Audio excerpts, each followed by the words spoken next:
тая колона имаме, сякаш тези ги няма. Гледаме отсрещния ъгъл и всъщност дъното на пространството е тук този ъгъл.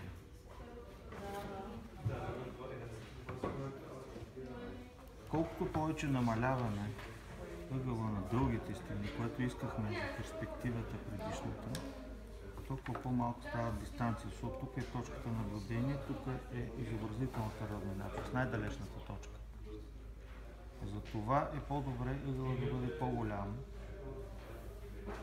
тук при тези стени, за да получим максимална дистанция. Но бягайте от диагонал, защото като направите 15 диагонала тук в групата, ще получите 15 еднакви оценки.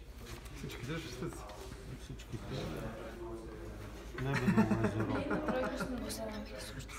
Така. И това нещо го пускате на Xerox 200% увеличение. Защото от тук до тук, ако това е дистанцията, над трета от нея радиуса и ще получим една такава перспективка. Разбираш ли? И така, в момента съм фанал направлението. Дайте още едно триъгълниче, моля. Може да спрете да снимате сега, защото ще си чертая план.